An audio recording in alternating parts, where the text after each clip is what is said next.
आज मैं ये बोलना चाहता हूँ भाइयों एवं बहनों, अति हर्ष के साथ आज मैं ये बताने जा रहा हूँ कि जो भी जहाँ की भी लोग एक दूसरे के ऊपर लांछन जो लगा रहे हैं या गाली या भद्दे जो शब्द बोल रहे हैं, ये उच्च तत्व के लोग नहीं हैं।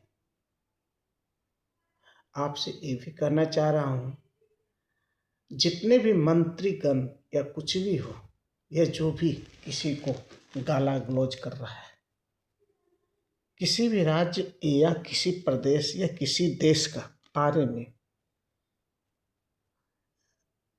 हमारा माता बहन जो भी है वो एक समान सबके लिए है। उनकी बहन मेरी बहन है, उनकी माता मेरी माता है। लेकिन ये तो अपने देश में जो है, भारत एक स्वतंत्र प्राणी का देश है। न यहाँ कोई किसी के ऊपर पाबंद है बोलने का और न ही कुछ कहने का पाबंद लगा हुआ है। अतः सभी भाई एवं बहनों से यही अनुरोध है कि जो भी व्यक्ति गलत शब्द निकाला है वो तो अति निंदनीय है। लेकिन एक बात और मैं कहना चाहता हूँ, आज उत्तराखंड के जो मंत्री जी ने हमारे बिहार के बहन बेटियों के ऊपर जो गलत भाषा जो बोले हैं वो अति निंदनीय है। लेकिन अगर उनमें इतना अक्ल होता तो ये बोलते नहीं। उनमें अक्ल ही कहाँ है? अक्ल होता तो ऐसे शब्द नहीं बोलते। बड़े लोगों का अक्ल नहीं होता। कैसे? एक समय की बात है, लक्ष्मी और सरस्वती में लड़ाई हुई थी। लक्ष्मी बोली मैं बड़ा हूँ और सरस्वती बोली मैं बड़ा हूँ। तो लक्ष्मी बोली मैं बड़ा हूँ और सरस्वती बोली मैं बड़ा हूँ। तो बोला कि ठीक है बताओ। तो लक्ष्मी ने पूरा धन दे दिया, लेकिन सरस्वती के बिना काम ही नहीं चले। जब उसमें अक्ल नहीं है तो क्या करेगा उस धन का?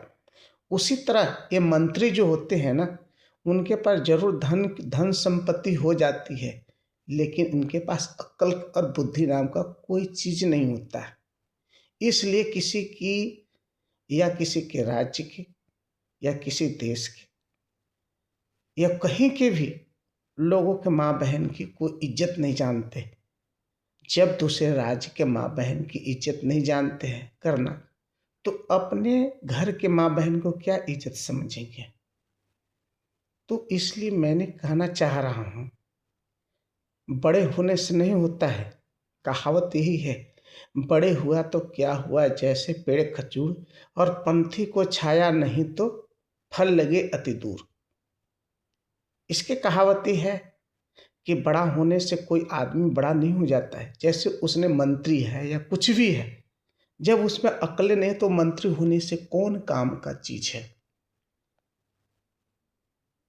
जब मंत्री होने से कौन काम का चीज है? जब उसमें अक्ल नहीं है तो मंत्री कहाँ से हुआ?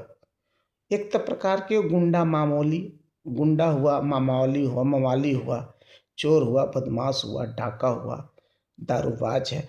उसके भी शरण में ऐसे व्यक्ति नहीं आते हैं जिसके अंदर में अक्ल नहीं है।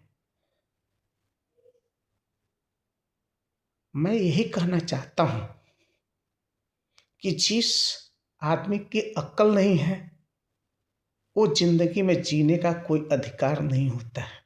उसी तरह जो मंत्री ने किसी भी राज्य, बिहार राज्य हो या कहीं के बहू बेटियों के ऊपर जो गलत टिप्पणी किया है, वो तो संसार में जिंदा रहने का कोई सवाल नहीं होता। ऐसे व्यक्ति को तो भर ढकनी पानी में मर जाना चाहिए। भटकनी, वहां पर पानी भी ना हो, वहां पर मर जाना चाहिए। इनके ऊपर आरोप लगाने से कोई फायदा नहीं है। खुद वो शर्म के मारे गिरा पड़ा है। क्योंकि अक्ल होता तो एक किसी राज्य के दूसरे महिला के ऊपर एक गलत अपवाद नहीं लगाते। क्योंकि इनके घर में माँ बहन तो है नहीं, क्या अपवाद लगाएंगे। इनके घर में माँ बहन होते तो ऐसे बोलते। इनकी अक्ल नहीं है। इसलिए भाई और बंधु से अनुरोध है कि मंत्री होने से नहीं होता है और किसी को धन संपत्ति होने से नहीं होता है। उसमें मेन होना चाहिए लक्ष्मी के होने से कुछ नहीं होता है। जब उसमें सरस्वती नाम का चीज नहीं है, सरस्वती के मतलब क्या होता है? ज्ञान।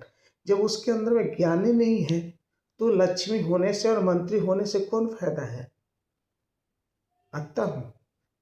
अतः मैं एक कहना चाहता हूँ कि एक जो गंदे विचार के जो आदमी होते हैं वो इस समाज में जिंदा रहने का काबिल नहीं है। इनको थाना और पुलिस और फौजदारी में डालने से कोई फायदा नहीं है। ये खुद मरे पड़े हैं। अगर इनको में थोड़ा सा भी अक्ल होता तो ऐसे बातें नहीं बोलते। इसलिए कहा गया है कि लक्ष्मी और सरस्वती में सबसे बड़ा कौन है? सरस्वती विद्या है। अगर विद्या रहेगा तो सब कुछ पालेगा आदमी, बोलने की, चालने की, सब कुछ आ जाएगी। अगर सरस्वती नहीं है, खाली लक्ष्मी रहने से कोई फायदा नहीं है। तो इसलिए आज हमारे माननीय प्रधानमंत्री जी ने अपने सरस्वती की विद्या से जो हमारे देश के जो महान राष्ट्र प्रधानमंत्री हैं, एक विवेकशील प्रधानमंत्री हैं, उन्होंने अपने प्रधानमंत्री से, अपने विवेक या बुद्धि से इनको तो मंत्री तो बना दिया, लेकिन ये प्रधानमंत्री जी के अंदर में ये नहीं था कि ये इनके अक्ल नहीं है। तो ये करे क्या? हमारे माननीय प्रधानमंत्री जी बहुत अच्छे हैं और अच्छे ही अच्छे हैं। धन्यवाद।